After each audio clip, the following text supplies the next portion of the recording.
اعوذ باللہ من الشیطان الرجیم بسم اللہ الرحمن الرحیم رب اشرح لی صدری ویسر لی امری واحلل عقدۃ من لسانی یفقہوا قولی۔ بسم اللہ الرحمن الرحیم یسألونک عن الانفال قل الانفال للہ والرسول فاتقوا اللہ واصلحوا ذات بینکم وَأَطِيعُوا اللَّهَ وَرَسُولَهُ إِن كُنتُم مُّؤْمِنِينَ إِنَّمَا الْمُؤْمِنُونَ الَّذِينَ إِذَا ذُكِرَ اللَّهُ وَجِلَتْ قُلُوبُهُمْ وَإِذَا تُلِيَتْ عَلَيْهِمْ آيَاتُهُ زَادَتْهُمْ إِيمَانًا وَإِذَا تُلِيَتْ عَلَيْهِمْ آيَاتُهُ زَادَتْهُمْ إِيمَانًا وَعَلَى رَبِّهِمْ يَتَوَكَّلُونَ الَّذِينَ يُقِيمُونَ الصَّلَاةَ وَمِمَّا رَزَقْنَاهُمْ يُنْفِقُونَ أُولَئِكَ هُمُ الْمُؤْمِنُونَ حَقًّا لَهُمْ دَرَجَاتٌ عِندَ رَبِّهِمْ وَمَغْفِرَةٌ وَرِزْقٌ كَرِيمٌ۔ بسم اللہ الرحمن الرحیم یسألونک عن الانفال، اے نبی صلی اللہ علیہ وسلم وہ آپ سے مال غنیمت کے بارے میں پوچھتے ہیں، کہہ دیجئے مال غنیمت اللہ اور اس کے رسول صلی اللہ علیہ وسلم کے لیے ہے، لہٰذا تم اللہ سے ڈرو اور باہمی اصلاح کر لو اور اللہ اور اس کے رسول صلی اللہ علیہ وسلم کی اطاعت کرو اگر تم مومن ہو۔ تو سورہ انفال کا جو ہے تھوڑا سا پس منظر دیکھتے ہیں۔ انفال جو ہے نفل کی جمع ہے جس کے معنی زیادہ کے ہیں۔ یہ دراصل اس مال و اسباب کو کہا جاتا ہے جو کافروں کے ساتھ جنگ میں ہاتھ لگے، ٹھیک ہے، اسے مال غنیمت بھی کہا جاتا ہے۔ اور مال غنیمت یاد رکھیے کہ پچھلی امتوں پر حرام تھا لیکن رسول صلی اللہ علیہ وسلم کی امت پر یہ حلال کر دی گئی۔ اور یعنی اس کہنا یہ چاہیے کہ جہاد کے اجر سے زیادہ ایک چیز ہے جو دنیا میں مل جاتی ہے۔ اصل تو مومن کی نگاہ جو سی ہے آخرت کے فائدے پر ہوتی ہے۔ تو جنگ بدر جب ہوئی ہے تو اس وقت مسلمانوں کو جیسی فتح حاصل ہوئی اور مال غنیمت ان کے ہاتھ لگا تو احکامات نہیں پتہ تھے ان کو کہ مال غنیمت کو کس طرح سے تقسیم کیا جائے، کیونکہ اس سے پہلے تو جنگیں ہوتی تھیں، یعنی مشرکین کے ہاں بھی جنگیں ہوتی تھیں لیکن جو مال جس کے ہاتھ لگتا تھا وہ سمیٹ لیتا تھا۔ لیکن اب یہاں پر صحابہ کرام کے دل میں یہ خیال پیدا ہوا کہ اس کی تقسیم کس طرح سے ہونی چاہیے، تو انہوں نے رسول اللہ صلی اللہ علیہ وسلم سے مال غنیمت کے بارے میں پوچھا اور اللہ سبحانہ و تعالیٰ نے ان کی توجہ کس طرح سے اور طرف کرا دی۔ ٹھیک ہے، دیکھیں آپ اب اتنی آیتیں گزریں گی پھر جا کے اس سوال کا جواب دیا جائے گا، کیونکہ فوکس جو ہے وہ آخرت ہے، دنیا کے مال کے لیے تو تم نے جنگ کی بھی نہیں ہے، ٹھیک ہے۔ تو انفال تو دراصل اللہ اور اس کے رسول کے لیے ہے جس کے لیے تم نے جنگ کی، تو ان کے لیے ہے، تو اللہ سے ڈرو۔ اصل تمہارے کرنے کا کام کیا ہے کہ تم اللہ سے ڈرو اور باہمی اصلاح کر لو۔ یعنی باہمی اصلاح کی طرف اشارہ کیوں کیا گیا کہ جیسے بھی بتایا کہ مشرکین مکہ کیا کرتے تھے کہ جو مال جس کے ہاتھ لگتا تھا وہ سمیٹ لیتا تھا، تو اللہ نے فرمایا کہ اصل جو ہے وہ تمہارے آپس کے باہمی تعلقات ہیں، کہ اگر آپس میں مال کی وجہ سے، مال کی محبت کی وجہ سے تعلقات خراب ہوں گے تو پھر دین کا کام کیسے ہو سکتا ہے۔ اور اطاعت کرو اللہ اور اس کے رسول کی اگر تم ایمان والے ہو۔ تو ایمان کا تقاضا کیا ہے، ایمان کی بنیادی شرط کیا ہے کہ اللہ اور اس کے رسول کی اطاعت کی جائے۔ خالی کہہ دینا کہ لا الہ الا اللہ محمد رسول اللہ اور زندگیاں وہیں کی وہیں گزر رہی ہیں تو پھر آپ کس بات کا یعنی دعویٰ کر رہے ہیں، کس ایمان کا دعویٰ کر رہے ہیں۔ سچے مومن تو صرف وہ لوگ ہیں کہ جب اللہ کا ذکر کیا جائے تو ان کے دل ڈر جاتے ہیں۔ اس کو انڈر لائن کہہ رہے ہیں کہ جب آپ رمضان میں تلاوت سنیں گے، جب آپ تراویح میں تلاوت سنیں گے تو آپ کے دل ڈرتے ہیں، اور جب ان پر اس کی آیتوں کی تلاوت کی جائے تو وہ ان کا ایمان بڑھا دیتی ہیں، ایمان بڑھتا ہے یعنی، اور یہاں سے یہ بھی پتہ چلتا ہے کہ ایمان گھٹتا بڑھتا رہتا ہے۔ یعنی ہم یہ نہیں کہہ سکتے کہ آج میں ایمان لے آئی اور آج میں نے پورا قرآن سن لیا تو میرا ایمان جو ہے ایک اسٹیگننٹ پلیس پہ آ گیا، ایسا نہیں ہے، بلکہ یہ ایمان گھٹتا بڑھتا رہتا ہے۔ اور بڑھتا کیسے ہے؟ ایسی محفلوں میں آ کر، ان محفلوں میں جن کی تلاش میں فرشتے رہتے ہیں اور ان کو اپنے پروں سے ڈھانپ لیتے ہیں۔ تو اس بات پر ایمان رکھیں کہ اگر ہم یہاں پر قرآن کو سکھا رہے ہیں تو فرشتے یہاں پر ہیں، فرشتے اس محفل کو ڈھانپے ہوئے ہیں اور وہ اپنے رب ہی پر توکل کرتے ہیں، توکل رب پر، بھروسہ رب پر۔ اسباب مہیا ہیں پھر بھی، لیکن ہمارا کیا حال ہے؟ اسباب نہیں ہوتے نا تب توکل یاد آتا ہے کہ اللہ تو ہی کرانے والا ہے، حالانکہ اسباب ہوتے ہوئے بھی اللہ ہی کرانے والا ہے، لیکن ہم کیا ہے کہ ہماری زندگی جو ہے نا ایک دائرے میں گزر رہی ہے کہ پتہ ہے نا کہ باہر گاڑی کھڑی ہے، اس میں گیس بھی ہے، سب کچھ میں نے کر لی ہے، تو میں جا کے بیٹھوں گی اور باہر جا کے اگر کوئی اور مصیبت آ پڑے، کوئی ٹائر پنکچر ہو جائے، کوئی کچھ ہو جائے، پھر اللہ یاد آتا ہے کہ یہ آج کیا کیا تھا کہ کچھ ہوا، ٹھیک ہے۔ تو رب پر توکل کیا ہے کہ رب پر ہمیشہ نظر رہے۔ وہ لوگ جو نماز قائم کرتے ہیں اور ہم نے انہیں جو رزق دیا ہے اس میں سے وہ خرچ کرتے ہیں، تو 3 چیزیں یہاں پر بتا دی گئی۔ یہی لوگ ہیں سچے مومن، ان کے لیے اپنے رب کے ہاں درجے ہیں اور بخشش اور باعزت رزق ہے، تو وہاں پہ درجات ہیں، ان درجات کی بلندی جو ہے ایمان اور عمل صالح سے ملے گی، سب ایک ہی درجے پر نہیں ہوں گے وہاں پر۔ اور یہ جو رزق ہے جس کے پیچھے انسان دنیا میں ہلکان ہو رہا ہے اور وہ تو ختم بھی ہو جاتا ہے، ٹھیک ہے، ہمارے سامنے کتنے ہی لوگ گزر گئے، یا فوت یا بیمار ہو جاتے ہیں تو پھر کھا نہیں سکتے ہیں، تو وہاں پر جو چیز ہے نا وہ، اور دنیا میں کیا ہوتا ہے کہ ہم بعض اوقات بہت ہم نا بار بار خیال آتا ہے کہ پتہ نہیں یہ بھی نیک عمل کر لیا، اللہ تعالیٰ راضی ہیں کہ نہیں، تو وہاں پر کیا ہے اللہ کے ہاں درجات بھی ہیں اور بخشش بھی اتار دی جائے گی، اللہ تعالیٰ کبھی ناراض نہیں ہوں گے وہاں پر۔ جیسے بدر کے موقع پر آپ کے رب نے آپ کو آپ کے گھر یعنی مدینہ سے حق کے ساتھ نکالا تھا، یعنی بہترین تدبیر کے ساتھ، اور بے شک اس وقت مومنوں کا ایک گروہ اس نکلنے کو ناپسند کرتا تھا، یعنی مومنوں کا ایک گروہ اس بات کی تلاش میں تھا کہ وہ اس کو اتنے بڑے یعنی جتھے سے جنگ نہ کرنی پڑے، وہ آپ سے حق کے معاملے میں اس کے واضح ہو جانے کے بعد جھگڑتے تھے، گویا کہ انہیں موت کی طرف پھانکا جا رہا تھا اور وہ اسے دیکھ رہے تھے۔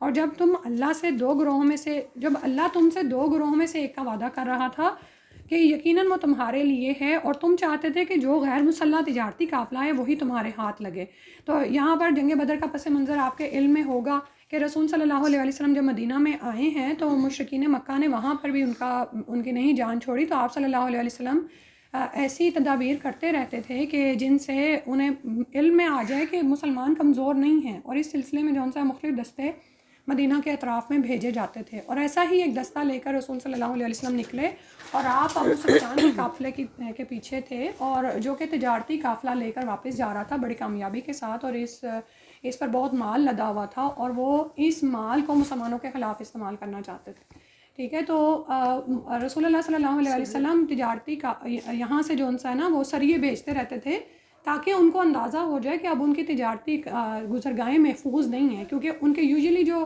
تجارتی قافلے تھے وہ مدینہ کے راستے سے یعنی اس کے سراؤنڈنگ سے ہو کر مکہ کی طرف جاتے تھے، تو ایسے ہی ایک قافلے کے پیچھے نکلے ہیں، اور اللہ سبحانہ و تعالیٰ نے 2 گروہوں میں سے ایک کا وعدہ کیا تھا کہ تم نکلو تو تمہیں ضرور فتح حاصل ہوگی، لیکن ابو سفیان کا قافلہ تو بچ کے نکل گیا، لیکن اس کے ساتھ ہی اس نے وہاں پر مکہ میں رپورٹ کر دی کہ اس طرح رسول صلی اللہ علیہ وسلم اپنے فوج کے ساتھ آ رہے ہیں تو میری مدد کو پہنچو، تو اس للکار پر مکہ کا ہر بڑا نکلا سوائے ابو لہب کے جس نے اپنی جگہ پر کسی کو بھیجا، تو ان کے سردار نکلے اور وہ کافی مسلح ہو کر نکلے، 1000 کی تعداد میں تھے، اور ان کے ساتھ ہر طرح کا تجارتی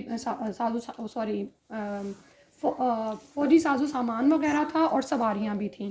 اب مسلمان یہ چاہ رہے تھے کہ وہ تو ابو سفیان کے قافلے کے پیچھے نکلے ہیں اور اس طرح سے جنگ کے لیے تیار بھی نہیں تھے، تو اللہ تعالیٰ نے فرمایا کہ اللہ تعالیٰ تو چاہتے تھے کہ تمہارے ہاتھ جو ہے یعنی تمہاری اب جو ہے باطل کے ساتھ ایک ایسی جنگ ہو کہ سب پر واضح ہو جائے، اللہ تعالیٰ کا ارادہ یہ تھا کہ وہ اپنے فرامین کے ساتھ حق کو ثابت کر دکھائے اور کافروں کی جڑ کاٹ دے۔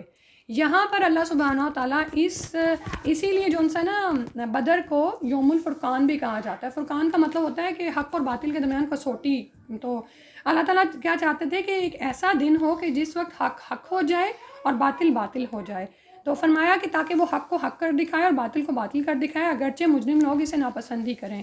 یاد کرو جب تم اپنے رب سے فریاد کر رہے تھے تو اس نے تمہاری فریاد قبول کر لی۔ اب یہ ہوا کہ جب ابو سفیان تو قافلہ لے کر نکل گیا اور مسلمان اب ابو جہل کے قافلے کے سامنے یعنی تجارتی مسلح بردار جو لوگ ہیں ان کے سامنے ہیں، تو رسول صلی اللہ علیہ وسلم اللہ تعالیٰ کے حضور جھک گئے اور بہت زیادہ آپ فریاد کر رہے تھے، تو اللہ تعالیٰ نے رسول صلی اللہ علیہ وسلم کی دعا قبول کی کہ بے شک میں ایک دوسرے کے پیچھے آنے والے 1000 فرشتوں سے تمہاری مدد کروں گا۔ تو یہاں پر یہ جو بات ہے نا استغیثون ربکم، تو کیا ہم بھی اسی طرح فریاد کرتے ہیں اللہ کے آگے؟ یعنی چاہے ہم دین کے کام کے لیے نکلے ہوں تو اور اپنے اسباب پر ہی بھروسہ کر رہے ہوتے ہیں کہ اللہ سے فریاد کر رہے ہوتے ہیں، ہم دین کے کام کو اون ہی نہیں کرتے ہیں، صحیح بتاؤں یعنی ہم دین کے کام کو کسی اور کا کام سمجھتے ہیں. اپنے کام سے نکلے نا کہ آج ہم نے کسی جاب پہ انٹرویو دینے جانا ہے تو ہم بہت دعائیں کر رہے ہوتے ہیں, نفل بھی ہم نے ماننے ہوتے ہیں اور یہ اور وہ سارا کچھ, لیکن جب ہم دین کے کام پہ نکل رہے ہوتے ہیں تو کیا ہم اللہ کے آگے فریادیں کر رہے ہوتے ہیں کہ یا اللہ تیری رضا کے لیے میں اس کام پہ نکلی ہوں, تو مجھے یہ سکھا دے, یا مجھ سے وہ کام لے لے جو تجھے خوش کر دے, یا میری وجہ سے اتنے لوگ ہدایت کی طرف آ جائیں. تو اللہ سبحانہ تعالیٰ کے رسول صلی اللہ علیہ وسلم تو اس دن فریادیں کر رہے تھے اللہ سے کہ یا اللہ اگر آج یہ چھوٹی سی جماعت زیر ہو گئی تو پھر تیرا کوئی نام لینے والا نہ رہے گا. تو اللہ تعالیٰ نے پھر مدد بھی آئی, اور اللہ تعالیٰ نے دعا قبول فرمائی کہ بے شک میں ایک دوسرے کے پیچھے آنے والے 1000 فرشتوں سے تمہاری مدد کروں گا. اور فرشتے جو ہیں نا اترتے ہیں آج بھی تیری نصرت کو جیسے پہلے اترے تھے, لیکن اس کے لیے انسان کا ایمان اور اس کا اخلاص دیکھا جا رہا ہوتا ہے. اور اس مدد کو اللہ تعالیٰ نے خوشخبری بنا دیا تاکہ اس سے تمہارے دلوں کو تسلی ہو جائے, اور مدد تو اللہ ہی کے پاس ہے. اللہ تعالیٰ چاہتے تو فرشتے اتارے بغیر بھی مسلمانوں کو فتح حاصل ہو جاتی, لیکن یہ دراصل دلوں کا اطمینان تھا. ظاہری اسباب نظر آ رہے ہوں نا, اور پھر انسان مطمئن ہو جاتا ہے. ٹھیک ہے, یہ انسان کی فطرت میں ہے. بے شک اللہ غالب ہے, خوب حکمت والا ہے. یاد کرو جب اللہ تمہیں اپنی طرف سے امن و سکون دینے کے لیے تم پر اونگ طاری کر رہا تھا اور آسمان سے تم پر بارش برسا رہا تھا تاکہ تمہیں اس کے ذریعے سے پاک کر دے اور تم سے شیطانی وسوسوں کو لے جائے. تو بعض اوقات جب آپ بہت زیادہ تکلیف اور مصیبت میں ہوتے ہیں نا تو کیا ہوتا ہے, جب اونگ آ جاتی ہے تو اس کے بعد وہ غم کی کیفیت ہلکی ہو جاتی ہے. بالکل اسی طرح جب مسلمانوں کو اپنے سامنے اتنی بڑی جماعت نظر آ رہی تھی تو اللہ سبحانہ تعالیٰ کی طرف سے ایک ایسی نیند اللہ تعالیٰ نے خاص اتاری کہ ان کے دلوں کے بوجھ ہلکے ہو گئے. ٹھیک ہے, اور پھر یہ کہ مسلمانوں کو ایسی جگہ ملی جہاں پر ان کے لیے پانی مہیا نہیں تھا اور وضو کرنے کی ضرورت تھی, تو اللہ تعالیٰ نے بارش برسائی اور مسلمانوں نے اس بارش کو روک کر وہاں سے اس کو ذخیرہ کیا اور اس کو اپنے فائدے کا بنایا. اور آپ یہ دیکھیں کہ جب وضو کرتے ہیں نا تو اس سے کیا ہوتا ہے, شیطانی وسوسے سے دور ہٹ جاتا ہے نا. تو یہاں پر اسی کی طرف اشارہ ہے, اور تاکہ تمہارے دلوں کو مضبوط کر دے اور تاکہ اس کی وجہ سے تمہیں ثابت قدم رکھے. تو ثابت قدم رکھنا, دل مضبوط ہو جائے اور ثابت قدم رہنا, یہ بہت زیادہ ضروری ہوتا ہے کہ جب آپ ایک دفعہ حق پر جم گئے ہیں تو اب آپ اپنی ثابت قدمی کو چیک کیا کریں.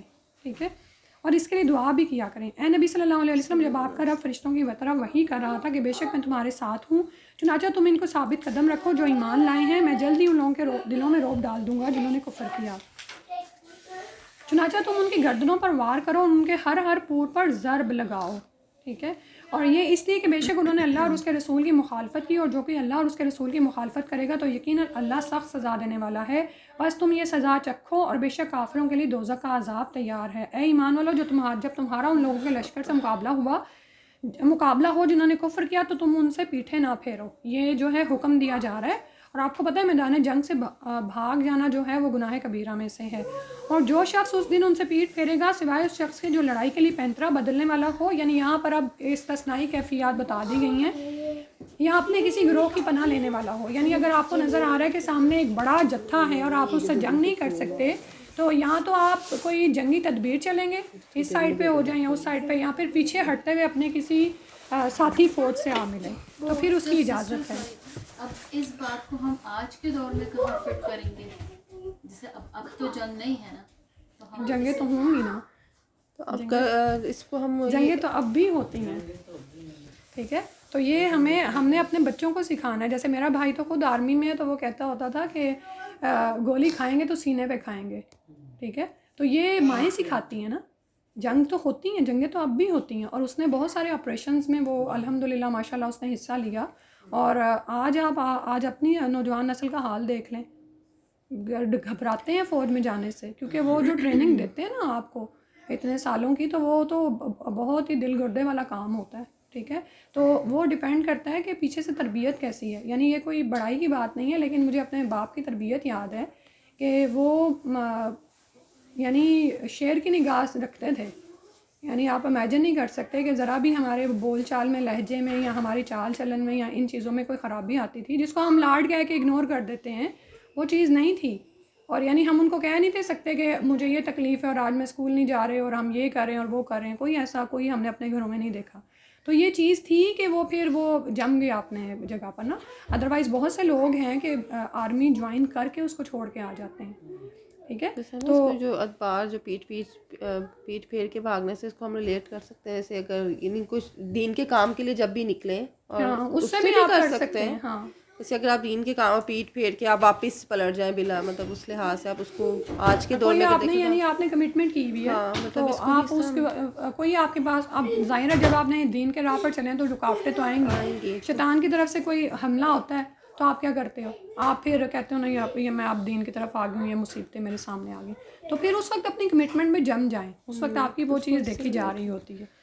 ٹھیک ہے، تو یہاں پر خاص طور پر یہ گناہ کبیرہ کی بات ہو رہی ہے کہ وہ یقیناً اللہ کا غضب لے کر لوٹا اور اس کا ٹھکانہ جہنم ہے اور وہ بہت بری لوٹنے کی جگہ ہے.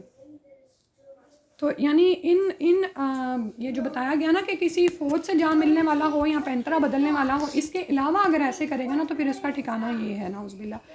چنانچہ تم نے انہیں قتل نہیں کیا بلکہ اللہ ہی نے انہیں قتل کیا. اور اے نبی صلی اللہ علیہ وسلم جب آپ نے مٹھی بھر خاک ان کی طرف پھینکی تو وہ آپ نے نہیں پھینکی بلکہ اللہ نے پھینکی، اور تاکہ وہ مومنوں کو اپنی طرف سے اچھے انعام سے نوازے. بے شک اللہ خوب سننے والا خوب جاننے والا ہے. تو یہ اللہ کے حکم سے جنگ بدر میں رسول اللہ صلی اللہ علیہ وسلم نے کنکریوں کی ایک مٹھی کافروں کی طرف پھینکی تھی اور اللہ نے اس مٹی کو جون سا سارے کافروں کی آنکھوں تک پہنچا دیا تھا. ٹھیک ہے، یعنی یہ تاثیر اس سے پیدا ہوگی کہ ان کی آنکھیں چندھا گئی تھیں، اور یہ بھی ایک طرح سے معجزہ تھا نا. لیکن یہاں پر یہ دیکھیں کہ یہ نہیں ہوا کہ اللہ تعالیٰ خود ہی ان کی آنکھوں میں کچھ کرتے تھے، سبب تو پیدا کیا تھا نا، سبب کو دکھایا گیا تھا. یہ اللہ کی سنت ہے نا. اس پہ ایک وہ مثال بھی ہے نا کہ حضرت موسیٰ جب سمندر کے پاس پہنچے تھے تو اللہ نے ان سے یہی کہا نا کہ عصا مارو، جیسے یہ نہیں بنا تو اللہ تعالیٰ ویسے ہی کھول دیتے. یہ اللہ کی سنت ہے کہ ٹھیک ہے. تو یعنی اب سبب جو ہے نا وہ تو ہمیں خود پیدا کرنے ہیں، آپ کی یہ کوشش دیکھی جا رہی ہے. ٹھیک ہے، سبب میں طاقت پیدا کرنا اور اس کو بڑھا دینا، اس میں برکت پیدا کرنا، یہ اللہ ہی کی طرف سے. ٹھیک ہے، تو یہاں پر یہ سمجھنے کی ضرورت ہے کہ نبی کی بھی ایسے بغیر اسباب کے نہیں مدد آ رہی. اور اسی طرح جب ہم دیکھتے ہیں کہ رسول صلی اللہ علیہ وسلم کی انگلیوں سے پانی کے چشمے پھوٹ پڑے تھے تو اس میں بھی پانی تھا تو آپ نے اس میں ہاتھ ڈالا نا، یعنی تھوڑی چیز تو تھی. ٹھیک ہے، تو اس سے یعنی آپ کی کوشش کہ آپ نے کیا کیا، لیکن کرنے والا تو ظاہر ہے اللہ سبحانہ و تعالیٰ ہی ہے. یہ تھی بات ہماری حکمت. اور بے شک اللہ کافروں کی چال کمزور کرنے والا ہے. کافروں سے کہہ دیجیے اگر تم فیصلہ مانگتے تھے تو فیصلہ تمہارے سامنے آ گیا. یہ خود کہتے تھے کہ یا اللہ، ابو جہل نے یہ دعا مانگی تھی نا کہ آج حق کو حق کر دکھا دے اور جو باطل پہ ہے اس کو فنا کر دے. تو اگر تم باز آ جاؤ تو وہ تمہارے حق میں بہتر ہے، اگر تم دوبارہ پہلے کی طرح کرو گے تو ہم بھی پھر اسی طرح کریں گے، تمہیں سزا دیں گے یعنی. اور تمہاری جماعت اگرچہ زیادہ ہی ہو وہ تمہیں ہرگز کچھ فائدہ نہ دے گی، بے شک اللہ مومنوں کے ساتھ ہے. اے ایمان والو، اللہ اور اس کے رسول کی اطاعت کرو اور اس سے نہ پھرو حالانکہ تم سن رہے ہو، اور تم ان لوگوں کے مانند نہ ہو جاؤ جنہوں نے کہا ہم نے سن لیا حالانکہ وہ سنتے نہیں تھے. یعنی سن کے نہ سننا، بے عملی دکھانا آگے سے. بے شک اللہ کے نزدیک چلنے پھرنے والوں میں بدترین وہ بہرے گونگے ہیں جو عقل نہیں رکھتے. استغفر اللہ. تو بدترین جاندار کہا گیا ہے، اور یہ دراصل جانوروں کو نہیں کہا جا رہا، یہ انسانوں کو کہا جا رہا ہے کہ بہرے گونگے جو عقل نہیں رکھتے. اور اگر اللہ ان میں کوئی بھلائی جانتا تو ضرور انہیں سنوا دیتا. تو یہ انسانوں کے دلوں کی خیر ہوتی ہے. یہ آپ کے سوال کا بھی جواب آ جاتا ہے نا کہ بعضوں کا دلوں میں یہ سوال آتا ہے کہ اچھا ہم اللہ تعالیٰ خود ہی سب کچھ کرنے والے ہیں تو پھر ہمارا کیا رول ہے. نہیں، آپ کے دل کی خیر ہوتی ہے، پھر اللہ تعالیٰ آپ کے لیے راستوں کو واضح کر دیتے ہیں.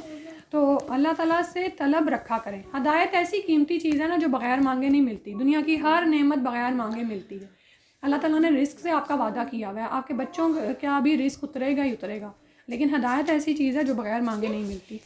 اور اگر وہ انہیں سنا دیتا تو پھر بھی وہ ضرور پھرتے اور وہ اعراض کرنے والے ہیں. یعنی جو ڈھیٹ لوگ ہیں جو خیر کی طلب نہیں رکھتے ہیں وہ تو ان کا تو پھر بھی یہی معاملہ رہے گا. اے ایمان والو، تم اللہ اور رسول کی بات کو قبول کرو جب وہ تمہیں اس امر کے لیے بلائے جو تمہیں زندگی بخشتا ہے، اور تم جان لو کہ یقیناً اللہ بندے اور اس کے دل کے درمیان حائل ہو جاتا ہے، اور یہ بھی کہ تم اسی کی طرف اکٹھے کیے جاؤ گے. تو یعنی اللہ سبحانہ و تعالیٰ اپنے بندوں کے دلوں پر پورا اختیار رکھتا ہے.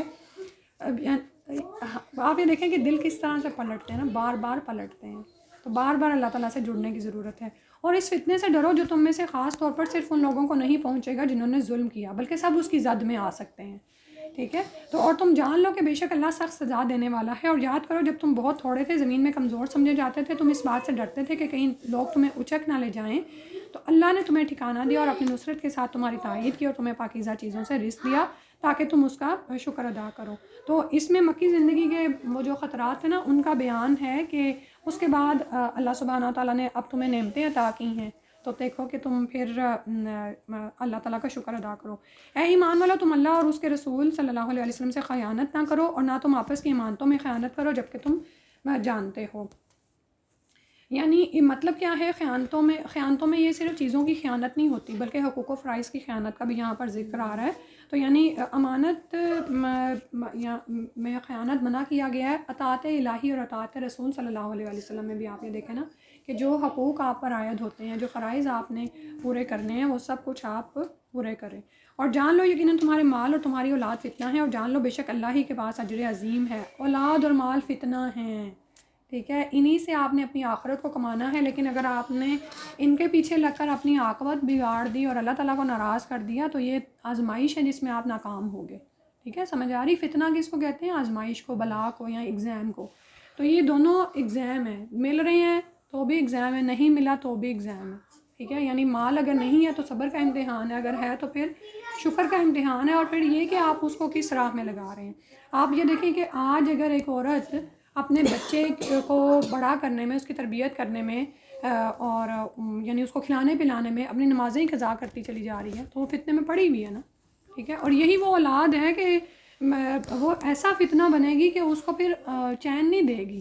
ٹھیک ہے, جب ماں خود ہی غفلت کا شکار رہی تو بچہ پھر اس غافل ماں کا بچہ پھر آپ یہ دیکھیں کہ پھر وہ کیسے دین کی راہ پر رہے گا اور کیسے ماں باپ کی طرف پلٹے گا.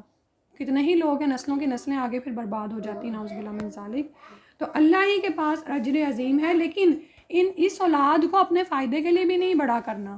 ٹھیک ہے, اس اولاد کو یا اس مال سے جو فائدہ اٹھانا ہے تو اللہ تعالیٰ سے اجر پانے کے لیے. اے ایمان والو, اگر تم اللہ سے ڈرو تو وہ تمہارے لیے نکلنے کی راہ بنا دے گا اور تم سے تمہاری برائیاں دور کر دے گا. نکلنے کی راہ مطلب یہ ہے کہ تمہیں مشکلات سے نکلنے کا راستہ بتا دے گا.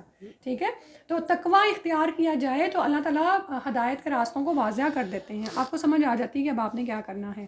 یعنی تمہارے لیے فرقان پیدا کر دے گا اور تم سے تمہاری برائیاں دور کر دے گا اور تمہیں بخش دے گا, اور اللہ بہت بڑے فضل والا ہے. اور اے نبی صلی اللہ علیہ وسلم, یاد کیجئے جب وہ لوگ جنہوں نے کفر کی آپ کے بارے میں تدبیر کر رہے تھے تاکہ وہ آپ کو قید کریں یا آپ کو قتل کر دیں یا آپ کو مکہ سے نکال دیں, یعنی یہ ہجرت مدینہ کی بات ہو رہی ہے نا, اور وہ تدبیریں کر رہے تھے اور اللہ بھی تدبیر کر رہا تھا اور اللہ بہترین تدبیر کرنے والا ہے. اور جب ان پر ہماری آیتیں پڑھی جاتی ہیں تو وہ کہتے ہیں یقیناً ہم نے سن لی, اگر ہم چاہیں تو اس طرح کا کلام ہم بھی کہہ سکتے ہیں, تو اگلے لوگوں کی داستانیں ہیں, یہ ان کی باتیں نہیں ہیں. آج بھی لوگ ایسی باتیں کرتے ہیں کہ قرآن میں ایک ایسی خاص بات ہے کہ تم اس کو پڑھنے چل پڑی ہو اور تم نے اپنی اتنی جاب کو چھوڑ دیا اور تمہیں اتنے ڈالر مل رہے تھے یا تمہیں اتنے فائدے دنیاوی حاصل ہو رہے تھے, تو نعوذ باللہ من ذالک. تو وہ بھی ایسی ہی باتیں کرتے تھے کہ ہم بھی ایسا کلام لا سکتے ہیں.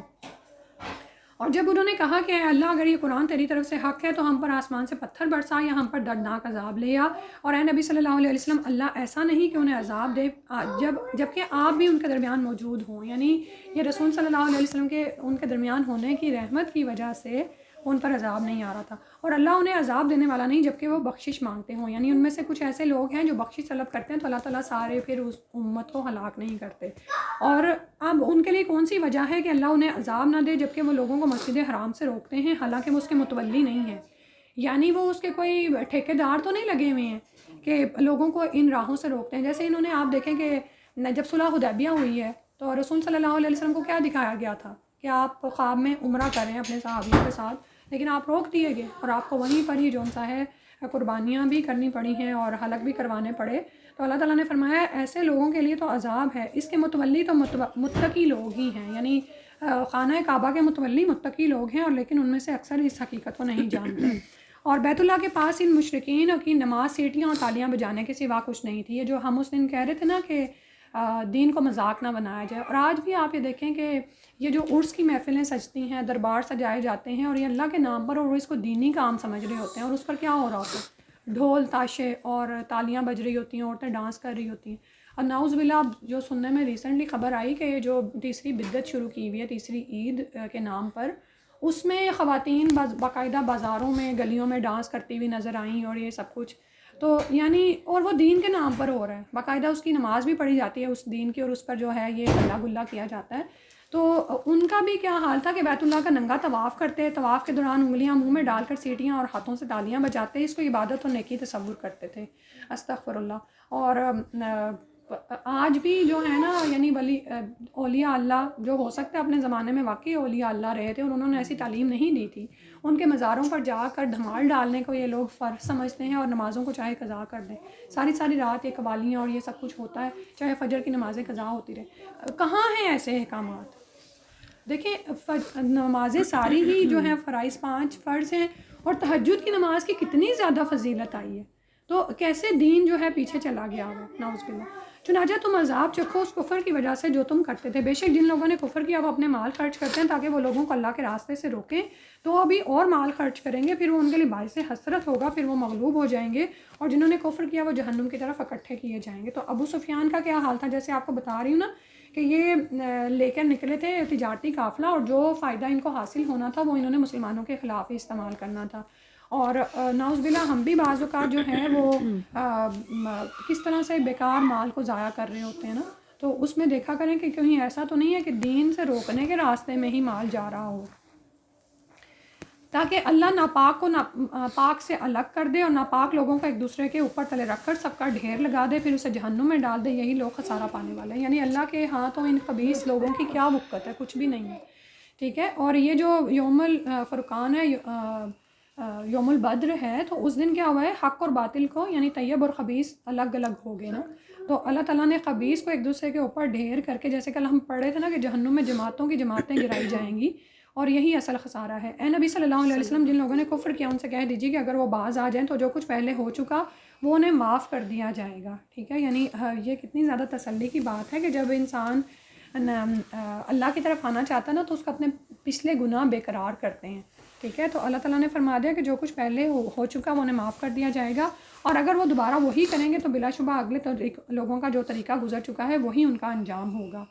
یعنی اگر اپنے کفر اور عناد پر قائم رہے تو جلد یا بتیر یہ لوگ بھی اللہ کے عذاب کو پا لیں گے، اور تم ان سے لڑو حتیٰ کہ فتنہ یعنی شرک نہ رہے۔ اس کو جو ہے انڈر لائن کریں، کیونکہ ہم بعض اوقات جو اس طرح کی جنگیں ہو رہی ہوتی ہیں نا مسلمان ممالک کے مابین ہی ہو رہی ہوتی ہیں، ٹھیک ہے، اور گروہی اختلافات ہوتے ہیں، اور بعض اوقات ہمیں ہی جیسے ابھی بات ہو رہی ہے نا کہ بحثوں میں لوگ الجھا لیتے ہیں، تو آپ یہ دیکھیں کہ جنگ جو ان سی ہے نا جو صحابہ نے کی ہے، جو اللہ کے رسول صلی اللہ علیہ وسلم کے ساتھ مل کر، اور ساری جو جنگیں ہوئی ہیں نا، حتیٰ لا تکونا فتنہ نہ رہے، شرک باقی نہ رہے، ٹھیک ہے، کہ اللہ کا دین غالب آ جائے اور ہر کہیں سارے کا سارا دین اللہ ہی کا ہو جائے۔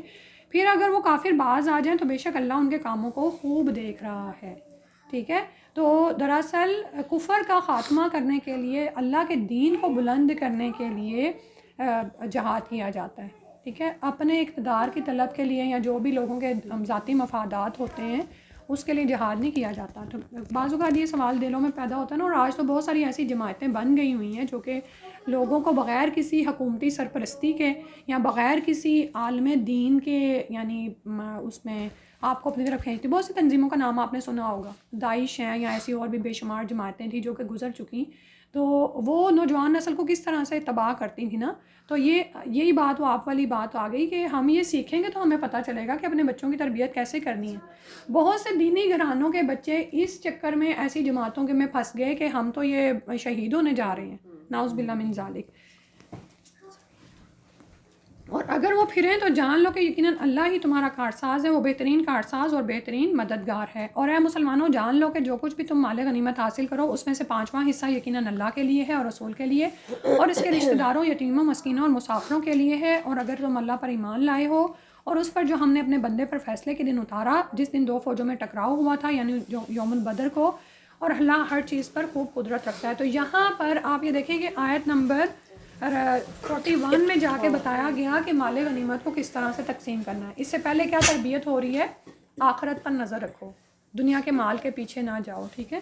ابھی یہ جو پیچھے آیت گزری نا کہ جہاد میں بھی کیوں شامل ہونا ہے، شرک کا خاتمہ ہو جائے، اللہ کا دین بلند ہو، اور ہم یہاں پر بھی کیوں آ رہی ہیں، ہماری نیت اللہ کے لیے خالص ہو، جہاد ہے یا یہ ہمارا تو جہاد یہی ہے نا کہ دین کی تبلیغ ہم کرتے رہیں۔ آپ دیکھیں کہ جوں عورتوں کو مسجدوں سے دور کیا گیا، ہٹایا گیا، تو نسلوں میں بھی وہ بگاڑ آنا شروع ہو گیا۔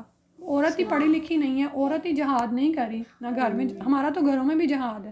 اگر آپ ہی دین حاصل کرنے کے لیے نہیں نکل رہی ہیں، علم سیکھنے کے لیے نہیں نکل رہی، تو اگلی نسلیں تو جو ہیں وہ رہ جائیں گی نا۔ تو اور یہ جہاد کرنا بھی کیوں ہے، اللہ کے راستے میں دین کو خالص کرنا ہے۔ یہ نہیں کہ میری پروجیکشن ہو جائے یا مجھے کچھ مال اور مجھے کچھ کھانے کو مل جائے۔ یعنی آپ یہ دیکھیں نا کہ کسی ایسے مصلی یا مسجد میں بلایا جاتا ہے نا جہاں پر کھانا پینا بھی ہو تو ہم بھاگ کے جاتے ہیں، تو ساتھ ہی ہماری یہ بھی ہوتا ہے کہ اچھا چلو یہ لیکچر بھی سن لیں گے اور کھانا پینا بھی ہو جائے گا۔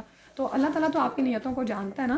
تو اتنی آیتیں گزرنے کے بعد اب یہاں پر اللہ سبحانہ تعالیٰ نے فرمایا ہے کہ مال غنیمت جو ہے 5واں حصہ یقیناً اللہ کے لیے اور رسول کے لیے اور اس کے رشتہ داروں، یتیموں، مسکینوں اور مسافروں کے لیے ہے، اور اگر تم اللہ پر ایمان لائے ہو اور اس پر جو ہم نے اپنے بندے پر فیصلے کے دن اتارا تو پھر ظاہر ہے اس کے مطابق اب تقسیم ہوگی. جبکہ تم میدان بدر کے قریب والے کنارے پر تھے اور وہ کافر دور والے کنارے پر تھے، اور قریش کا تجارتی قافلہ تم سے بہت نیچے بحیرہ کلزم کے ساحل کی طرف تھا، اور اگر تم دونوں فریق جنگ کے لیے آپس میں وعدہ کرتے تو مقررہ وقت پر ضرور اختلاف کرتے. یعنی اگر پہلے سے پری پلانڈ جنگ ہوتی تو بھی اس طرح سے ٹکراؤ نہیں ہو سکتا تھا جیسے اللہ سبحانہ و تعالیٰ نے اس صورتحال کو پیدا فرما دیا. اور ہوا یہ کہ دونوں گروہ آمنے سامنے آ گئے تاکہ اللہ اس کام کو پورا کر دے جو ہونے والا تھا، تاکہ جو ہلاک ہو وہ حجت قائم ہونے سے ہلاک ہو، اور جو زندہ رہے وہ دلیل سے حق پہچان کر زندہ رہے. یعنی اس دن حق حق ہو کر نظر آیا اور باطل باطل ہو گیا. اور بے شک اللہ خوب سننے والا خوب جاننے والا ہے. نبی صلی اللہ علیہ وسلم یاد کریں جب اللہ نے آپ کے خواب میں آپ کو ان کی تعداد کم دکھائی، اور اگر وہ آپ کو ان کی تعداد زیادہ دکھاتا تو تم ضرور ہمت ہار دیتے. یہ مسلمانوں کا جو ہے نا دل بندھانے کے لیے کافروں کی تعداد ان کو کم کر کے دکھائی گئی تھی، اور اگر تعداد زیادہ دکھائی جاتی تو تم ضرور ہمت ہار دیتے اور اس معاملے میں آپس میں اختلاف کرتے. لیکن اللہ نے تمہیں بچا لیا، بے شک وہ سینوں کے بھید خوب جانتا ہے. تو آپ کی صرف جو ہے نا نیت دیکھی جا رہی ہوتی ہے. بعض اوقات کیا ہوتا ہے کہ گھر میں نا بہت کام ہوتا ہے، مہمان آ رہے ہوتے ہیں، اتنے میں جو ہے نا خامند بھی اسی وقت آ جاتے ہیں اور وہ چائے کے لیے کہتے ہیں یا کچھ اور. تو اب آپ کو یہ ہوتا ہے کہ ابھی تھوڑی دیر میں مہمان آنے والے، میرا یہ کام رہتا ہے وہ کام رہتا ہے. لیکن کس کا حکم اوپر ہے نا؟ خامند کا نا. وہ باہر سے آئے اس کو چائے چاہیے جو بھی. آپ صرف نیت کو خالص کرتے ہیں اور چائے رکھ دیتے ہیں. تھوڑی دیر بعد آواز آتی ہے کہ نہیں ٹھیک ہے میں مہمانوں کے ساتھ ہی پی لوں گا. ٹھیک ہے. اور یہ ایک میں نے صرف مثال دی ہے، لیکن کتنی دفعہ ایسے ہوتا ہے. ٹھیک ہے. تو یعنی آپ یہ دیکھیں کہ مسلمانوں نے صرف جو ایک جذبہ دکھایا نا، تو مدد تو اللہ تعالیٰ کی طرف سے آنی تھی اور حق کو حق کر کے دکھا دیا گیا، اور اللہ تعالیٰ ہمت بندھا دیتے ہیں. اب یہاں پر نبی کا خواب تو سچا ہوتا ہے، اور اس میں خواب میں تعداد ہی ان کی کم کر کے دکھائی گئی ہے کہ آپ صلی اللہ علیہ وسلم وہی مومنوں کو بتائیں اور مسلمانوں کا حوصلہ بڑھے. ٹھیک ہے کہ وہ تو اب نکل آئے تھے. اور آپ یہ بھی یاد رکھیں کہ جنگ بدر میں نکلنا فرض نہیں تھا. آپ صلی اللہ علیہ وسلم نے پکارا تھا، اور وہ بھی تجارتی قافلے کے لیے، تو مسلمان مسلح ہو کر نکلے بھی نہیں تھے. اس کے باوجود جب وہ وہاں پر پہنچے ہیں اور ان کو کہہ دیا جائے کہ اب بھائی آگے اور کام ہے، تو پھر یعنی ان کے ایمان کا امتحان ہو گیا، اور اس کے بعد سب کچھ مدد بھی اللہ تعالیٰ کی طرف سے آ گئی. تو صرف لبیک کہنے کی ضرورت ہوتی ہے. حقیقتاً ایمان رکھیے کہ بعض اوقات تو صرف جی میں حاضر ہوں یہ کہنے کی ضرورت ہوتی ہے، اور بعض اوقات تو وہ کام ہٹا دیا جاتا ہے، یہاں پھر مدد اتنی آ جاتی ہے کہ سبحان اللہ. صحیح بات ہے. اور اے مسلمانوں یاد کرو جب تم کافروں کے آمنے سامنے ہوئے تو اللہ نے انہیں تمہاری نظروں میں تھوڑا دکھایا اور تمہیں ان کی نظروں میں تھوڑا دکھایا، اور کافروں کو بھی مسلمان تھوڑے دکھائے جا رہے تھے. کیوں؟ تاکہ وہ جوش کے ساتھ جنگ کرنے آ جائیں، یعنی پیچھے نہ ہٹ جائیں وہ بھی، کیونکہ اللہ تعالیٰ چاہتے تھے کہ جنگ ضرور ہو جائے تاکہ اللہ اس کام کو پورا کر دے جو ہونے والا تھا، اور سب کام اللہ ہی کی طرف لوٹتے ہیں. اے ایمان والو جب کسی گروہ سے تمہارا آمنا سامنا ہو تو ثابت قدم رہو اور اللہ کو بہت یاد کرو تاکہ تم فلاح پاؤ. ٹھیک ہے. اور اب یہ ہے کہ جب گروہ سے آمنا سامنا ہو جائے، جیسے بھی بات ہو رہی تھی نا، ہمارے بچے تو چھپکلیوں سے ڈرتے ہیں. اب میدان جنگ میں ہم پہنچے نہیں، لیکن پہنچ بھی تو سکتے ہیں. دیکھیں کہ کیسے کیسے مسلمان ممالک پہ جنگیں مسلط کی گئی ہیں، چاہے اپنے ہی بھائی بندوں کے ذریعے سے، لیکن جنگیں مسلط تو ہوئیں. تو وہاں پر کیا ہے کہ اب آمنا سامنا ہو جائے تو اب ڈرنا نہیں ہے کہ تلوار کا وار پڑے گا یا گولی آئے گی تو سیدھی مر جاؤں گی. بھئی مرنا تو ویسے بھی ہے نا. یہ یقین، یہ ایمان ہمارے اندر ہونا چاہیے. یہ چیز میں نے اپنے بچوں میں بھی بزدلی جب دیکھی تو مجھے ان کی باقاعدہ جو ہے وہ کاؤنسلنگ کرنی پڑی کہ دیکھو کیا ہے. آپ کو پتہ ہے شہید کیا کرتا ہے مرنے کے بعد؟ آپ ہی بتائیں کیا آرزو کرتا ہے؟ جب اللہ سبحانہ و تعالیٰ ان کی روحوں کو پکڑ لیتے ہیں، وہ جو پرندوں کے قالب میں ہوتی ہیں، اور پوچھتے ہی ہیں کہ تمہیں اور کیا چاہیے، one more chance to die and come back. کہ کیوں؟ کیونکہ وہ شہادت کے وہ ثمرات دیکھ لیتے ہیں نا. تو کہتے ہیں ایک دفعہ پھر سے دنیا میں لوٹائے جائیں اور اللہ کی راہ میں شہید کیے جائیں. یا وہ پھر وہ سامنے آتا ہے نا ہمارے وہ مثال کہ وہ بندی جو خندق میں کودنے لگی تھی تو وہ ڈر گئی کیونکہ اس کے ہاتھ میں دودھ پیتا بچہ تھا. تو مدد کیسے آئی؟ دودھ پیتا بچہ پکار اٹھا، کہنے لگا کہ ماں کود جا. تو اب اس کے سامنے کیا تھا؟ آپ خود دیکھیں کہ بچہ جان سے زیادہ عزیز ہوتا ہے. شاید اپنے لیے تو وہ کود بھی جاتی، لیکن بچے کی وجہ سے تھوڑی سی ہیزیٹیٹ ہوئی. تو جب کسی گروہ سے تمہارا آمنا سامنا ہو، جب تم ایسی حالت میں پہنچو تو ثابت قدم رہو، جم جاؤ اپنی جگہ پر. اور یہ آسان نہیں ہوتا، اور اس کے لیے کیا ہے، بہت ضروری ہے کہ اللہ کو کثرت سے یاد کرو تاکہ تم فلاح پاؤ. اب ہم پر بڑے بڑے امتحان آتے بھی نہیں ہیں. جیسے بھی میں نے کہا ہے نا، چھوٹا سا کوئی امتحان آتا ہے نا کہ خامن کا ہی کہنا ماننا ہے، تو اس وقت ہی لبیک کہہ دیں تو مدد بھی آ جاتی ہے فوراً. ٹھیک ہے. بڑے بڑے امتحان نہیں آتے کہ کاٹ ہی دیا جائے آری سے، جیسے ایک یعنی نبی کو کاٹا بھی گیا زکریا علیہ السلام کو. اس میں مجھے ہمیشہ لگتا ہے جیسے قرآن کلاسز کا ہی دیکھ لیں ہمارے پاس, ہم اٹینڈنس دیکھیں اور ہم اپنی پارٹیز کی اٹینڈنس دیکھیں تو ہوتا ہے نا, مطلب ایک طرح سے آپ کو مشکل لگ رہی ہوتی ہے نکلنا, جیسے وہ ایک ہم چلیں جہاز سے ہی صحیح لیکن نکل کے آنے کی کوشش تو کرتے ہیں نا جیسے. مطلب مجھے لگتا ہے کہ سب جو لوگ بیٹھے ہوئے ماشاء اللہ سے ہو تو الحمد للہ ہر کوئی, میں لبنہ سے سب بہت کوشش کر کے آ رہے ہیں بڑی مشکل سے. یہ موٹیویشن ہی ہے نا, اور پھر باقیوں کو بھی آپ یہ موٹیویشن دے سکتے ہیں کہ بھی میں نے برکتیں دیکھی ہیں, میرے کام آسان ہو گئے ہیں, اور حقیقتاً جو ہے ایک سکون آ جاتا ہے. اور اللہ کو کثرت سے یاد کریں, ذکر اذکار کرتے رہیں, اللہ تعالیٰ سے بار بار جڑیں, اور اللہ اور اس کے رسول کی اطاعت کرو, اور آپس میں جھگڑا نہ کرو ورنہ تم ہمت ہار بیٹھو گے اور تمہاری ہوا اکھڑ جائے گی. اور یہ دیکھیں یہاں پر اللہ اور اس کے رسول کی اطاعت, اور تیسری بات جو بتائی گئی آپس میں جھگڑا نہ کرو. یہ جھگڑے جو ہوتے ہیں نا وہ ہماری جو ان سے نا ہوا نکال دیتے ہیں. کسی ایسی محفل میں, دین کی محفل ہوتی ہے, وہاں پہ ہم پہنچ جاتے ہیں, وہاں پہ دو گروہ آپس میں لڑ پڑتے ہیں, کوئی رفع یدین کر رہا ہے, کوئی نہیں کر رہا ہے, تو وہ اصل مقصد سے ہٹ جاتے ہیں اور ان کی ہوا اکھڑ جاتی ہے. ٹھیک ہے, یہ جڑنا کتنا ضروری ہے نا. اپنی بہن کے لیے آپ کے دلی جذبات بالکل صاف ہو, اگر کوئی بات ہے نا تو اس سے کہہ کے کلیئر کر لیں, اس کو سلام کر دیں. لیکن ہم کیا کرتے ہیں, دلوں میں باتیں رکھ لیتے ہیں اور وہ پھر بڑھتی چلی جاتی ہیں, تو کون متاثر ہوتا ہے یہ بتائیں. مجھے اپنی ذات ہی زیادہ ہوتی ہے, تو دین کے کام کا ہر جو ہوتا ہے, جو یہاں سے بات سمجھائی جا رہی ہے نا, کہ اگر اس دن مسلمان آپس میں ہی جھگڑ پڑتے کہ نہیں ہمیں یعنی ہم جیسے مسلمان ہوتے تو کہتے ہیں ہم تو ابو سفیان کے لیے نکلے تھے, تو آپ ہمیں نبی آپ یہاں کہاں لے کے جا رہے ہیں, اور ہم نے تو آپ سے پرومس نہیں کیا تھا کہ ہم یہاں کے لیے, ہم نے تو کوئی کمٹ نہیں کیا تھا. ٹھیک ہے, ایسا کوئی ایک گروہ پیدا ہو جاتا وہاں پر, تو پھر یہی صورتحال ہونی تھی کہ اب ہوا اکھڑ جانی تھی. اور یہی جو ابھی فائزہ نے بات کی ہے نا, یہ یہاں پر بات بہت ضروری ہے کہنے کی, کہ آپ میں سے کوئی ایک بھی ہمت ہارے گی نا تو دوسروں کی ہوا اکھڑتی ہے. مثال کے طور پر کسی, اب چھوٹی چھوٹی مثالیں اپنی زندگی میں خود ہی آپ دیکھ لیں, سامنے فوج آ گئی ہے اور آپ 10 لوگ ہیں اور 2 ہمت ہار دیں تو باقیوں کا کیا حال ہوگا, اکھڑے گی نا. یہی بات یہاں پر ذکر کی جا رہی ہے کہ تمہاری ہوا اکھڑ جائے گی. آج اگر عظما کہیں کہ میرے سے نہیں ہوتا, میں صبح صبح گھر صاف کروں اور اس کے بعد یہ لوگ آرام سے آ کے بیٹھ جاتی ہیں اور سن کے چلی جاتی ہیں اور اس کے بعد میں سب کچھ دیکھوں, تو آپ کی بھی ہمت ٹوٹے گی کہ ہاں بیچاری دیکھو نا ہماری وجہ سے بودر ہوتی ہے اور سب کچھ. یا آپ ہی میں سے, ہم میں سے ہی کوئی کہنا شروع کر دے کہ میں کل سے نہیں جا رہی, تو کل دوسری آنے والی بہن ہے وہ کہے گی وہ نہیں آ رہی کسی وجہ سے, تو پھر میں بھی نہیں جاتی ہوں, کیا فرق پڑتا ہے, کچھ بھی اور کر لوں گی. جیسے میں ہمیشہ کہتی ہوں گروپ میں جب کسی نے نہ آنا ہو نا, گروپ میں نہ لکھے, جیسے گروپ میں لکھتے نا, ایک بندہ لکھتے نا, دوسرا فوراً لے لیتا ہے. پھر آپ اپنی حالت کو بھی واضح کر دیا کریں. یہ بھی ہوتا ہے کہ آپ دوسرے کے سامنے رکھ دیں. میں یہ نہیں کہہ رہی کہ ہاں, تو اس سے بھی جو ان سے نا یعنی ایک حوصلہ رہتا ہے کہ دوسرا رہتا ہے, اور صبر کرو. اور یعنی اس کے بعد کیا فرمایا گیا کہ صبر کرو, جم جاؤ اور صبر کرو. ٹھیک ہے, جو ناموافق حالات پیش آئیں تو اس پر جم جانا ہے. ان اللہ مع الصابرین, بے شک اللہ صبر کرنے والوں کے ساتھ ہے. اللہ کی مدد آتی ہے. یہ حقیقتاً پتہ کیا ہوتا ہے, ہم اس مدد سے محروم کیوں رہ جاتے ہیں, کیونکہ ہم صبر پورا نہیں کرتے. ہم تھوڑا سا صبر کرتے ہیں اور ہم کہتے ہیں کہ بہت صبر کر لیا, اور ہم بول پڑتے ہیں. نہیں, اپنا مسئلہ جو ہے نا اس کے لیے جب اللہ کے سامنے ایک عرضی ڈال دی ہے تو اس کے لیے انتظار کریں.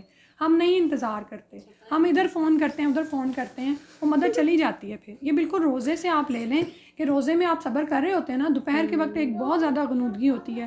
بعض اوقات جن لوگوں کو چائے کی عادت ہوتی ہے, یا خاص طور پر 8-9 بجے بچے جب چلے جاتے ہیں تو تب ہمیں ایک اچھا میل لینے کی عادت ہوتی ہے.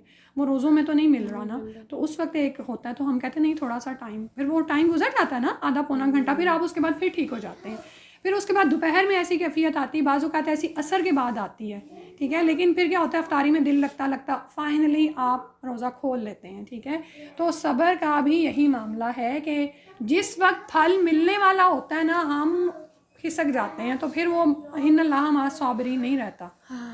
تو صبر کا انتظار, صبر کے ساتھ اللہ کی مدد کا انتظار کرنا ہے. اور تم ان لوگوں کی طرح نہ ہو جاؤ جو اپنے گھر میں اتراتے ہوئے اور لوگوں کو اپنی شان دکھاتے ہوئے نکلے اور لوگوں کو اللہ کی راہ سے روکتے تھے. ٹھیک ہے, اب یہ جو ابو جہل کا قافلہ نا, بڑی شان کے ساتھ یہ نکلے تھے, اور عورتیں بھی ان کے ساتھ تھیں جو ان کو پیچھے سے موٹیویٹ کر رہی تھیں.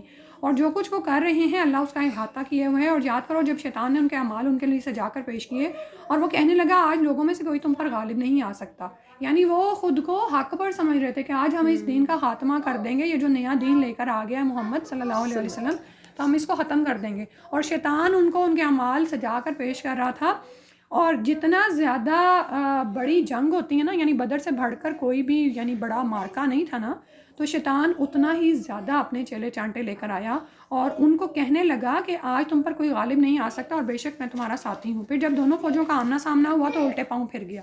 اب اس نے تو وسوسے ڈال کر ان کو لے کر آنا تھا نا، تو جب فوجیں آمنے سامنے آئیں تو الٹے پاؤں پھرا اور کہنے لگا بے شک میں تم سے بری ہوں، بے شک میں وہ فرشتے دیکھ رہا ہوں جو تم نہیں دیکھ رہے، بے شک میں اللہ سے ڈرتا ہوں اور اللہ سخت سزا دینے والا ہے۔ اب یہ وہ جھوٹا ہی ہے کہ بے شک میں اللہ سے ڈرتا ہوں۔ جب منافق اور وہ لوگ جن کے دلوں میں روک تھا وہ یہ کہتے تھے کہ ان مسلمانوں کو ان کے دین نے دھوکے میں ڈال دیا، یعنی ان کی نفری کتنی ہے اور دیکھو کن سے جنگ کرنے چلے ہیں، وہ 1000 ہیں اور یہ 300 ہیں تو کس سے جنگ کر رہے ہیں۔ اور پھر یہ کہ ساز و سامان کا بھی اندازہ کر لینا اور سواریوں کا بھی اندازہ کر لیں، اور جو کوئی اللہ پر بھروسہ کرے تو بے شک اللہ زبردست خوب حکمت والا ہے۔ تو اللہ کے بھروسے پر ہی مومن جو ہے وہ چل رہا ہوتا ہے۔ یہ نہیں کہا گیا کہ اسباب نہیں مہیا کیے جائیں گے، یعنی اب یہ جو ہمارے ہاں تو جو ہے نا دین جو ہے نا وہ 2 خانوں میں بٹ گیا، مولوی جو ہیں وہ مساجد کی نظر ہو گئے ہیں اور جو آپ کی سیاست ہے اور جو فوج ہے وہ الگ ہو گئی ہے، ٹھیک ہے۔ تو یہ بات نہیں ہے، بلکہ اسباب تو سارے مہیا کرنے ہیں، اور یہ آپ پیچھے پڑھ بھی چکے ہیں کہ فوج کے لیے جون سا ہے پوری طرح سے ساز و سامان تیار رکھو، افینسو کاروائیاں بھی ہوں گی، ڈیفنس بھی ہوگا، سب کچھ ہوگا۔ جیسے آپ دیکھتے ہیں کہ جب مسلمانوں نے ایٹم بم کا یہ دھماکہ ہی کرنا تھا تو کتنے زیادہ غیر مسلم ان کے خلاف ہو گئے تھے۔ تو یہ سب کچھ تو ہماری دین کی تعلیمات ہیں، ٹھیک ہے۔ تو لیکن بھروسہ کس پر کرنا ہے؟ اللہ پر بھروسہ کرنا ہے۔ اور کاش آپ دیکھیں جب کہ فرشتے کافروں کو فوت کرتے ہیں وہ ان کے چہروں اور ان کی پیٹھوں پر مارتے ہیں اور کہتے ہیں کہ تم جلا دینے والے عذاب کو چکھو، یہ اسی کا بدلہ ہے جو تمہارے ہاتھوں نے آگے بھیجا، اور یہ جان لو کہ بے شک اللہ اپنے بندوں پر ظلم کرنے والا نہیں۔ سبحان اللہ، فرشتوں کی مدد حقیقتاً آئی تھی، اور جو زخم فرشتے مارتے تھے نا وہ نظر آ جاتا تھا، اور جس طرح کا زخم بنتا تھا نا وہ پتہ چل جاتا تھا کہ مسلمانوں نے نہیں مارا بلکہ فرشتوں نے مارا۔ اور اب یہاں پر مشرکین مکہ کا بتایا جا رہا ہے کہ ان کا حال کیا ہے۔ ان کی عادت آل فرعون اور ان لوگوں کی عادت جیسی ہے جیسی ان سے پہلے تھے، ٹھیک ہے۔ فرعون کی طرف موسیٰ علیہ السلام کو بھیجا گیا، کل ہم نے ان کا قصہ پڑھا تھا۔ تو مشرکین مکہ کا حال بھی ایسا ہی ہے، انہوں نے اللہ کی آیات کا انکار کیا تو اللہ نے ان کے گناہوں کی وجہ سے انہیں پکڑ لیا۔ بے شک اللہ بہت طاقتور سخت سزا دینے والا ہے۔ یہ اس لیے کہ بے شک اللہ کوئی نعمت جو اس نے کسی قوم کو بخشی ہو نہیں بدلتا یہاں تک کہ وہ اپنے نفسوں کی حالت نہ بدلیں، ٹھیک ہے۔ یعنی اس کا مطلب یہ ہے کہ جب تک کوئی قوم کفران نعمت کا راستہ اختیار کرتی ہے نا تو اللہ تعالیٰ بھی ان کے احوال کو چینج نہیں کرتے ہیں۔ جب تک کہ کوئی قوم اپنی حالت کو نہیں بدلتی ہے نا اللہ تعالیٰ بھی نہیں بدلتے ہیں۔ بے شک اللہ خوب سننے والا خوب جاننے والا ہے۔ تو یہ جو آج ہم کہتے ہیں نا کہ یا اللہ تیری امت، یہ تیرے نبی کی امت اتنی ذلیل و خوار کیوں ہے، یہ ترقی کیوں نہیں کرتی ہے، یہ کیوں نہیں غالب آتی ہے، تو اس میں اللہ تعالیٰ کا تو کوئی قصور نہیں۔ کچھ کر کے دکھاؤ گے تو کیا مدد نہیں آئے گی اللہ تعالیٰ کی طرف سے؟ کوشش کریں گے تو پھر مدد آئے گی۔ اور یہ سب کو دیکھنے کی ضرورت نہیں ہے، ہم اپنے آپ کو دیکھیں۔ جیسے ابھی میں نے کہا ہے نا کہ اب حسین پیدا کیوں نہیں ہوتے، کیونکہ فاطمہ جیسی مائیں نہیں ہیں، ٹھیک ہے۔ تو حسین پیدا کرنے کے لیے پھر دیکھنا ہوگا کہ فاطمہ رضی اللہ عنہا کیا کرتی تھی، تو اپنے خود کو پھر اس حصار میں قید بھی کرنا ہوگا۔ یعنی میں یہ نہیں کہہ رہی کہ گھروں میں بند ہو کے بیٹھ جائیں، لیکن یہ جو شاپنگ مالز ہیں اور یہ انٹرٹینمنٹ اور یہ ساری بمبارڈمنٹ جو ہے ان سے نکلیں تو وہی نسلوں کی اچھی تربیت ہوگی۔ ان کی عادت آل فرعون اور ان لوگوں کی عادت جیسی ہے جو ان سے پہلے تھے، انہوں نے اپنے رب کی آیات کو جھٹلایا تو ہم نے انہیں ان کے گناہوں کی وجہ سے ہلاک کر دیا، اور ہم نے آل فرعون کو غرق کر دیا اور وہ سب ظالم تھے۔ بے شک زمین پر چلنے پھرنے والوں میں سے اللہ کے نزدیک بدترین وہ لوگ ہیں جنہوں نے کفر کیا پھر وہ ایمان نہیں لاتے، یعنی ان کی حالت تو جانوروں سے بھی بدتر ہے۔ جیسے کل بات ہو رہی تھی نا کہ جانور بھی اپنی عقل کا سامان تو کرتے ہیں، لیکن انسان کی عقل کا سامان کیا ہے کہ وہ اپنی آخرت کے لیے کام کرے۔ وہ جن سے آپ نے معاہدہ کیا پھر ہر بار وہ اپنا عہد توڑ ڈالتے ہیں اور وہ اللہ سے ذرا نہیں ڈرتے۔ پھر اگر آپ ان کو لڑائی میں پائیں تو ان کے ساتھ ان لوگوں کو بھی بھگا دیں جو ان کے پیچھے ہو، شاید کہ وہ نصیحت پکڑیں۔ تو یہاں پر جو سا نا آپ یہ بھی دیکھیں گے کہ ان مختلف